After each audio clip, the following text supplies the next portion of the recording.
jumpa lagi dengan saya Linda Sari. Di sini saya akan menjelaskan tentang reproduksi manusia. Kesehatan reproduksi. Yang pertama, reproduksi. Reproduksi ini diambil dari kata re yang artinya kembali dan produksi yang artinya menghasilkan. Jadi, reproduksi ini mempunyai arti suatu proses kehidupan manusia dalam menghasilkan keturunan demi kelestarian hidupnya. Kemudian, kesehatan reproduksi remaja adalah suatu kondisi sehat yang menyangkut sistem, fungsi, dan proses reproduksi yang dimiliki oleh remaja tersebut. Pengertian sehat di sini tidak semata-mata berarti bebas dari penyakit atau bebas dari kecacatan, namun juga sehat secara mental dan sosial kultural. Kemudian tahapan remaja itu ada 3. Yang pertama, remaja tahap awal dimulai usia 11-13 tahun. Kemudian masa remaja pertengahan dimulai usia 13-16 tahun. Setelah itu masa remaja lanjut yakni usia 17-20 tahun. Perubahan fisik pada masa remaja. Perubahan fisik dalam masa remaja ini merupakan hal yang penting, karena pada masa ini terjadi pertumbuhan fisik yang sangat cepat untuk mencapai kematang, termasuk organ-organ reproduksi, sehingga mampu melaksanakan fungsi reproduksinya. Ada 2, primer dan sekunder. Untuk yang primer itu biasanya terjadi pada perempuan seperti menstruasi, untuk yang laki-laki seperti minggu basah. Kemudian munculnya tanda-tanda seks sekunder pada laki-laki seperti tumbuhnya jakun, penis, kemudian terjadinya ereksi dan ejakulasi, suara bertambah besar gitu.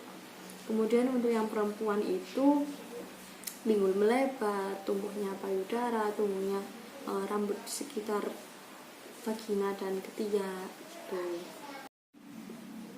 Masalah kesehatan reproduksi. Yang pertama, pemerkosaan. Pemerkosaan ini banyak terjadi karena saking banyaknya modus. Pemerkosaan ini tidak hanya terjadi pada wanita saja, bisa terjadi pada laki-laki yang biasanya disebut sodomi. Kemudian yang kedua adalah free sex. Free sex ini biasanya di usia 12-17 tahun yang dilakukan bersama pasangan atau pacarnya. Dan dalam ilmu medis, free sex ini dapat memperbesar kemungkinan terjadinya infeksi menular seksual dan HIV. Kemudian ada kehamilan tidak diinginkan.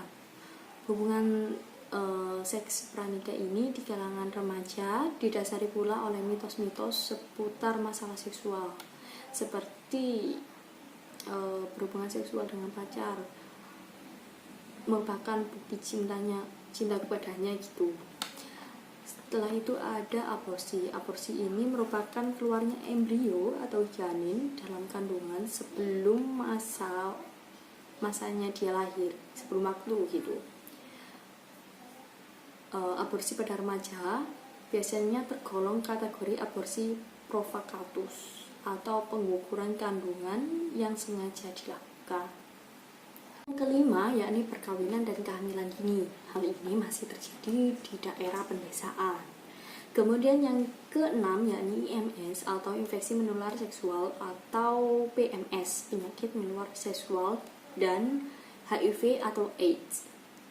IMS ini sering disebut juga penyakit kelamin atau penyakit yang ditularkan melalui hubungan seksual. Sebab IMS dan HIV ini sebagian besar menular melalui hubungan seksual, baik melalui vagina, oral, mulut, ataupun dubur.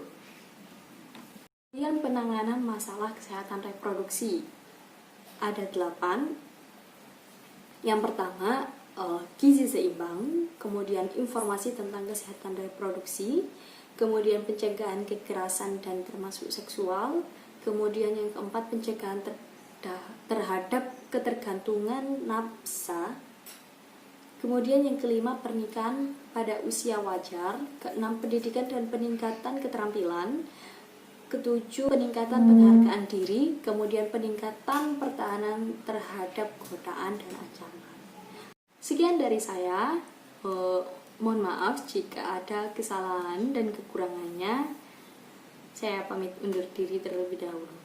Terima kasih. Wassalamualaikum warahmatullahi wabarakatuh.